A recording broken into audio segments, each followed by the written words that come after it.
عمران خان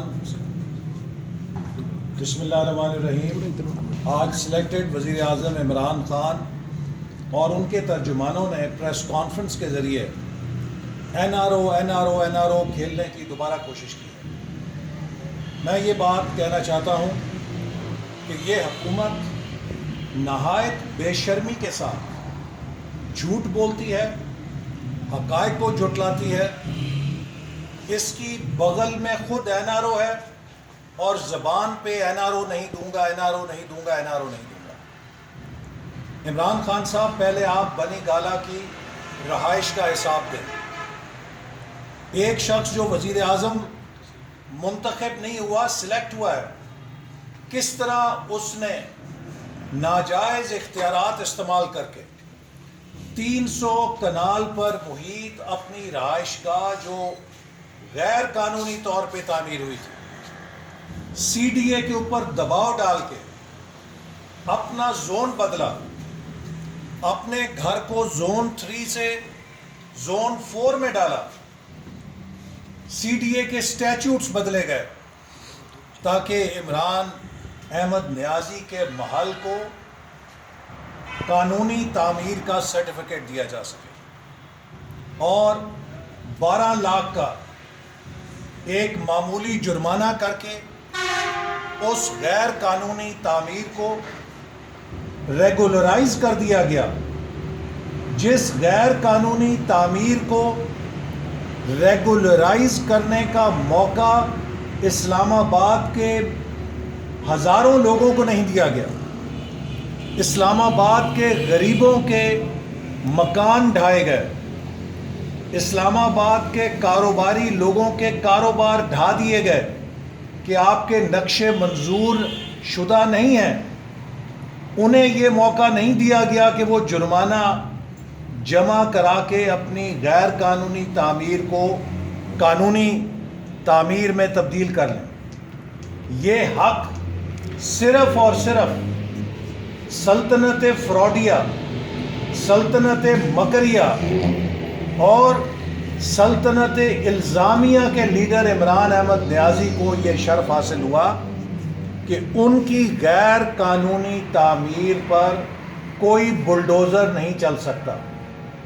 غریبوں کی چھتوں پہ بلڈوزر چلائے گئے، عام آدمی کے کاروبار کو منہدم کر دیا گیا، زمین بوس کر دیا گیا، لیکن اعلیٰ حضرت عمران احمد نیازی صاحب جو دعویٰ کرتے ہیں کہ وہ رول آف لا کے چیمپئن ہیں، جو پاکستان کے خود ساختہ ریفارمر ہیں، اپنے گھر کے لیے انہوں نے قانون تبدیل کر دیا، اور سی ڈی اے جو ان کا ماتحت ادارہ ہے، اس کو دباؤ کے ذریعے اپنے لیے مجبور کیا کہ سرٹیفکیٹ جاری کرے۔ میں اعلان کرتا ہوں کہ اس غیر قانونی کام کے اندر جو شخص ملوث ہے، کل اس کو قانون کے کٹہرے میں کھڑا کیا جائے گا، انہیں جواب دینا ہوگا، عمران خان کو بھی جواب دینا ہوگا، اور جب عمران خان کی حکومت جائے گی تو اس سرٹیفکیٹ کی دوبارہ تحقیقات کی جائیں گی اور دیکھا جائے گا کہ کس کے دباؤ کے اوپر کیسے ایک غیر قانونی تعمیر کو قانونی تعمیر میں تبدیل کیا گیا۔ بہرحال یہ بات بھی تسلیم ہو گئی ہے کہ عمران صاحب نے غیر قانونی تعمیر کی تھی، جو پہلے سپریم کورٹ میں اور ہر جگہ جا کے دعویٰ کرتے تھے میں تو رول آف لا پہ یقین رکھتا ہوں، میں تو قانون کے مطابق چلنے والا ہوں، کہ انہوں نے اپنا محل پاکستان کے اصولوں کی خلاف ورزی کرتے ہوئے بنایا تھا، اور اب پاکستان کا قانون عمران خان کے تابع ہو کر ان کے غیر قانونی قدم کو قانونی کرنے کے لیے توڑا اور موڑا جا رہا ہے۔ تو ثاقب نثار صاحب نے اگر آپ کو این آر او دیا تھا تو آپ کا اپنا این آر او تو آپ کے بغل میں ہے، اپنی زبان سے آپ کس طرح اپوزیشن کو این آر او حاصل کرنے کے الزام دے سکتے ہیں؟ آپ تو خود این آر او یافتہ ہیں.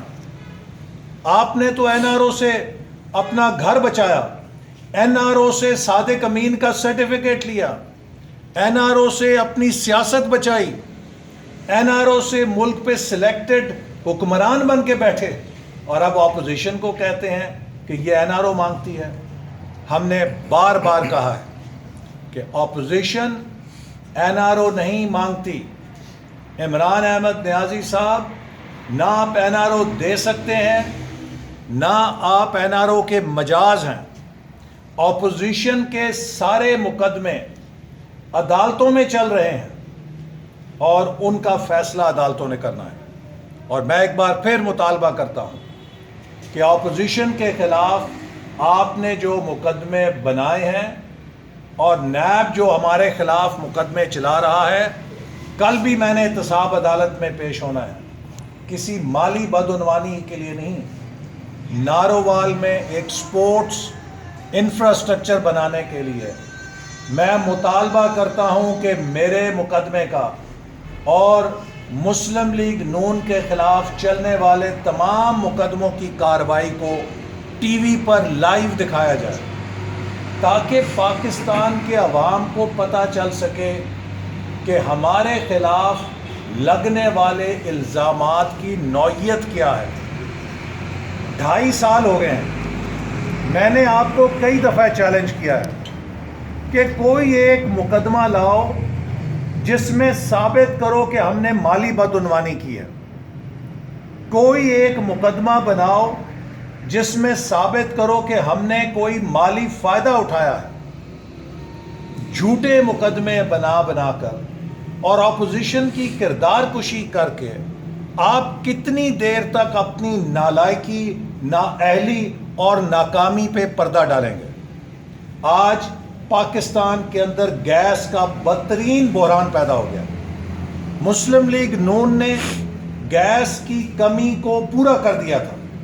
شاہد خاقان عباسی صاحب کی قیادت میں پاکستان کے گیس کے مسئلے کو حل کیا گیا تھا. جب ہم حکومت میں آئے، ملک میں نہ بجلی تھی نہ گیس تھی، اور جب ہم نے حکومت چھوڑی تو بجلی کا بحران بھی ختم تھا اور گیس کا بحران بھی ختم تھا.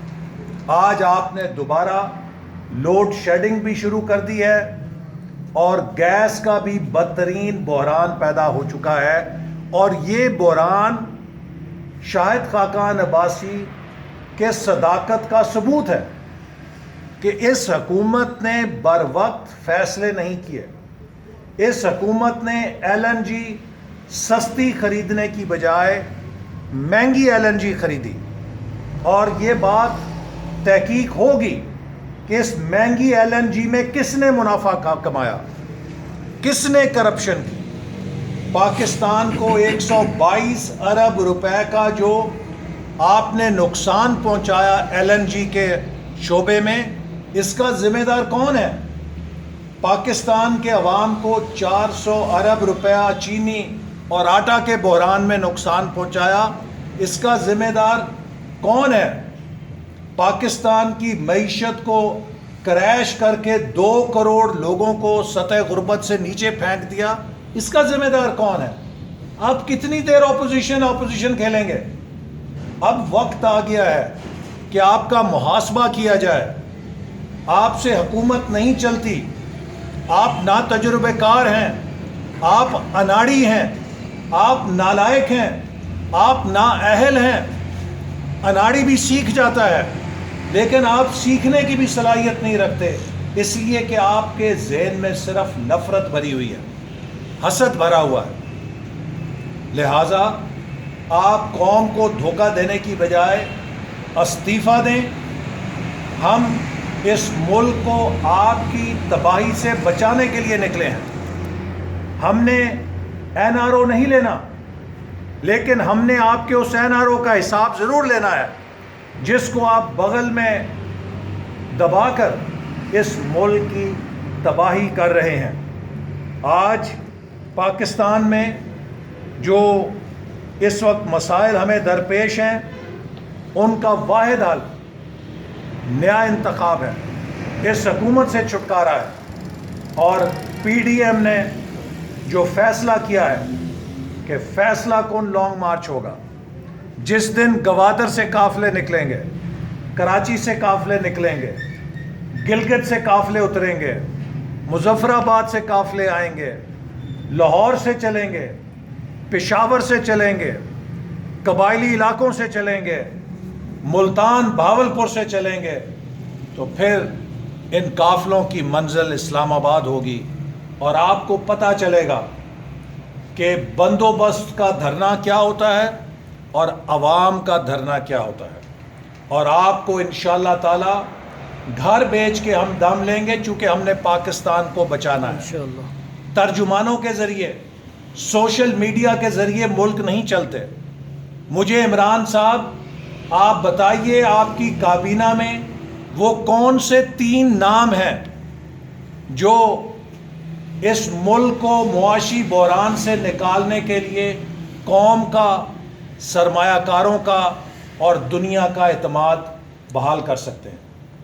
آپ نے اگر ورلڈ کا 92 جیتا تھا تو آپ نے نہیں جیتا تھا، وہ اس لیے جیتا گیا تھا کہ انضمام الحق تھا، جاوید میاں داد تھا، وسیم اکرم تھا، عاقب جاوید تھا، مشتاق احمد تھا۔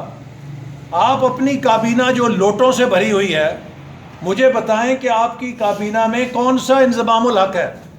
آپ کی کابینہ میں کون سا جاوید میاں داد ہے؟ آپ کی کابینہ میں کون سا وسیم اکرم ہے؟ آپ کی کابینہ میں کون سا عاقب جاوید ہے؟ اور آپ کی کابینہ میں کون سا مشتاق احمد ہے؟ پاکستان کے نالائق ترین، کرپٹ ترین لوٹوں کو جمع کر کے آپ اس ملک کو دن بدن تباہ کر رہے ہیں، اور سودا بیچ رہے ہیں کہ میں نیا پاکستان بناؤں گا۔ ایک نیا سوشل میڈیا پہ ڈرامہ شروع ہوتا ہے اور 4 دن بعد ختم ہو جاتا ہے۔ مجھے آج بتائیں کہ وہ آپ کے لنگر خانے کدھر گئے جن کا آپ نے اتنا ڈرامہ چلایا تھا؟ جتنے لنگر خانے کھولے تھے، آج سب جگہ وہاں پر الو بول رہے ہیں۔ جتنی پناہ گاہیں بنائی تھیں، آج ان کا کوئی بالی وارثی نہیں ہے، وہ بند ہو چکی ہیں۔ ٹی وی کے ڈراموں سے ملک نہیں چلتے۔ آپ نے کون سا ملک کا انفراسٹرکچر بنایا ہے؟ سی پیک کو تباہ کر دیا ہے۔ 9 اکنامک زون کا انفراسٹرکچر آپ نے تیار کرنا تھا، 2.5 سال ہو گئے ہیں، آپ سے ایک بھی اکنامک زون کا انفراسٹرکچر تیار نہیں ہو سکا۔ اربوں ڈالر کی چینی پرائیویٹ انویسٹمنٹ جو ان اسپیشل اکنامک زونز میں آنی تھی، آپ نے اس کو بھگا دیا ہے۔ اکنامک زونز کو وقت پہ تیار نہیں کر کے، اور ملک کی معیشت کے میکرو اکنامک فریم ورک کو تباہ کر کے، آپ نے 40 ارب ڈالر کی پرائیویٹ انویسٹمنٹ جو ان اسپیشل اکنامک زونز میں آنی تھی، اس کو بھگا دیا ہے۔ آج ان اسپیشل اکنامک زون سے لاکھوں نیا روزگار پیدا ہونا تھا، آپ نے وہ تباہ کر دیا ہے، اور ایک ٹویٹر پہ ٹویٹ کر کے کہتے ہیں سی پیک چل رہا ہے۔ ہم نے 4 سالوں میں 29 ارب ڈالر کے منصوبے زمین پہ کھڑے کیے۔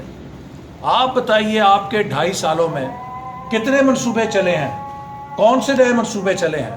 ایک بھی منصوبہ نہیں چل سکا، اس لیے کہ آپ اس قابل نہیں۔